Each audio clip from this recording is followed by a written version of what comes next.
Clause এমন একটা জিনিস যা ইংরেজি সাহিত্যের ছাত্রদের সঙ্গে ওতপ্রোতভাবে জড়িত। ক্লজ ছাড়া কোনো ছাত্র ইংরেজি কিচ্ছু হয় না। যে ক্লজ চায় না সে ইংরেজি কিচ্ছু হয় না, ক্লজ চাই। এখন লাখ টাকার প্রশ্ন হচ্ছে, ক্লজ কাকে বলে? কাকে বলে? কে বলবে? বলবে? বলো। তাহলে ক্লজ মানে বড় বাক্যের একটা ছোট অংশ, যেটা তুমি বলবে বাক্যাংশ, বা ছোটো ছোটো বাক্যকে বলে ক্লজ। এই ক্লজের কি থাকতে পারে? হ্যাঁ, ক্লজে একটা ফাইনাইট ভার্ব থাকতে পারে, ক্লজে একটা সম্পূর্ণ মানে থাকতে পারে, ক্লজে একটা সাবজেক্ট থাকবে, একটা প্রেডিকেট থাকবে। বুঝতে পারলে? পুরো বাক্যে যেমন থাকে তেমন ক্লজেও থাকবে। তবে ক্লজের একটা জিনিস থাকতেও পারে, নাও থাকতে, সেটা কি? একটা সম্পূর্ণ মানে থাকতেও পারে, আবার নাও পারে। এই সম্পূর্ণ মানে থাকলে তাকে বলবে মেইন ক্লজ বা প্রিন্সিপাল ক্লজ। আর যে বাক্যে সম্পূর্ণ মানে থাকবে না, একটা সম্পূর্ণ সেন্স থাকবে না, সেই বাক্য সম্পূর্ণ সেন্স প্রকাশ করার জন্য সে অন্য বাক্যের অংশের উপর নির্ভর করবে। যে বাক্যে সম্পূর্ণ সেন্স থাকবে না, যে সম্পূর্ণ সেন্সটা প্রকাশ করার জন্য অন্য বাক্যের উপর ডিপেন্ড করবে, নির্ভর করবে, তাকে বলা হবে ডিপেন্ডেন্ট ক্লজ। ক্লিয়ার? বা সাবঅর্ডিনেট ক্লজ। তাহলে লেখো হোয়াট ইজ ক্লজ। লেখো লেখো what is clause. What is clause?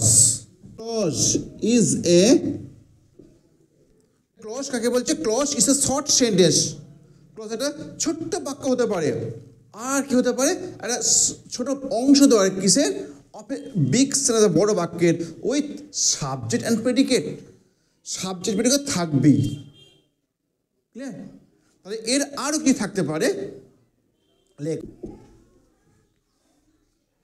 It may have a complete sense or not. এটা একটা সম্পূর্ণ সেন্স থাকতেও পারে, আবার নাও পারে। ক্লিয়ার? আর একটা লেখো it must have a finite verb.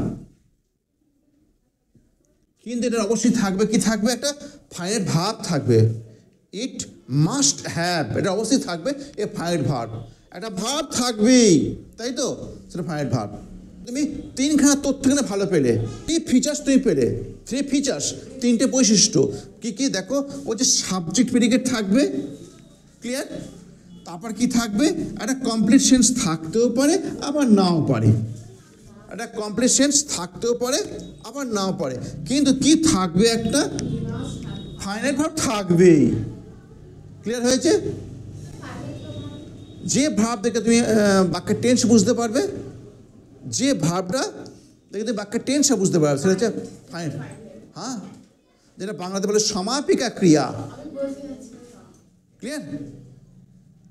দেখো, তাহলে তুমি ক্লজ সম্পর্কে অনেক করে তথ্য পেলে। কী কী তথ্য পেলে? ফার্স্ট বলো। ফার্স্ট বৈশিষ্ট্য পেয়েছি কি? সাবজেক্ট প্রেডিকেট থাকবে। সাবজেক্ট মানে তুমি জানো সাবজেক্ট কর্তা, আর প্রেডিকেট মানে কর্তার সম্পর্কে যা কিছু বলা হবে সেটা হচ্ছে প্রেডিকেট। তারপর একটা কমপ্লিট সেন্স থাকতেও পারে, আবার নাও থাকতে পারে। একটা কমপ্লিট সেন্স থাকতেও পারে, আবার নাও পারে। তারপর এটা কিন্তু থাকবে, কি থাকবে? একটা ফাইনাইট ভার্ব থাকবেই। এগুলো ক্লজ। ক্লিয়ার? এই যে কমপ্লিট সেন্স থাকতেও পারে, আবার নাও পারে, এইটুকু ডিপেন্ড করে বাক্যকে, ক্লজকে দুভাগ করা হচ্ছে। যে ক্লজটার কমপ্লিট সেন্স আছে তাকে কি বলবে? Main clause. মেন ক্লজ বলবে। লিখে নাও। দেখো, এই যে ক্লজ করছো, ক্লজ লেখো, দিয়ে দুটো দাম দাগ করে দাও। এইখানে লেখো, দেখো তাকাও, এইখানে লিখবে, এইখানে লেখো main clause, MAIN, main clause.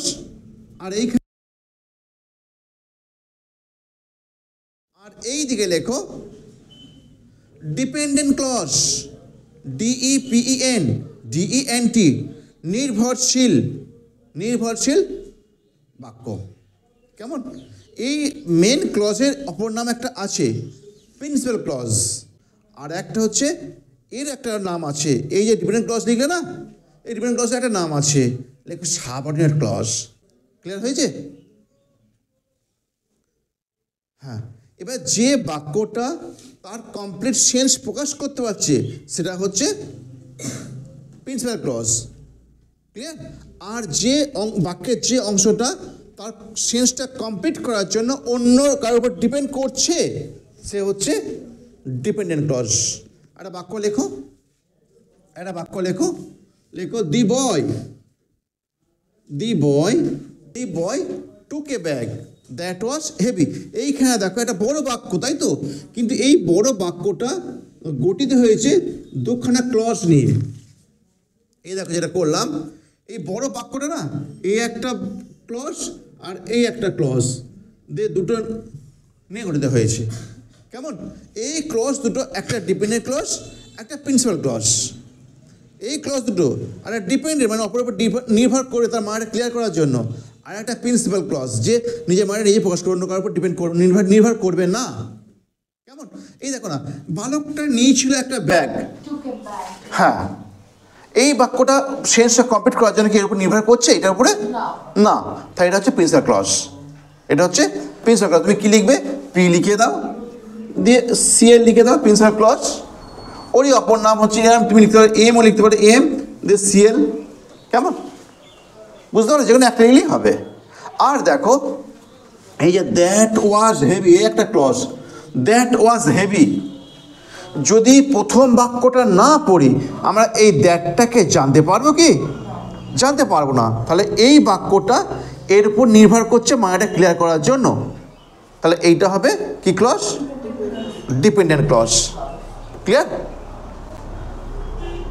তাহলে এই যে কমপ্লিট সেন্স আর এর উপর ডিপেন্ড করে ক্লজকে দুটো ভাগে ভাগ করা হচ্ছে, তাই তো? আর একটা হচ্ছে on the base of formation, পরিকাঠামোর উপর। পরিকাঠামোর বেস ক্লজকে এই তিনটে ভাগে ভাগ করা হচ্ছে। এডিটিভ ক্লজ, পরিকল্পনা এডিটিভ ক্লজ, মাঝেরটা 2 নম্বর হচ্ছে অ্যাডভার্ব ক্লজ, আর 3 নম্বর হচ্ছে নাউন ক্লজ, পরিকল্পনা হচ্ছে নাউন ক্লজ। কেমন? পরিকাঠামোর উপর নির্ভর করে ক্লজকে তিনটে ভাগে ভাগ করা হচ্ছে। 3 ভাগ কি? ফার্স্ট হচ্ছে ক্লজ, ওর অপর নাম কি? 2 নম্বর কি লিখেছি? Adverb clause. 3 নম্বর কি লিখেছি? ওর অপর নাম হচ্ছে নাউন ক্লজ, তাই তো? এবার এই ফরমেশনগুলো কি আজকে ক্লাস করাতে পারবো আমি? আবার নেক্সট ক্লাস করে দেবো। কেমন?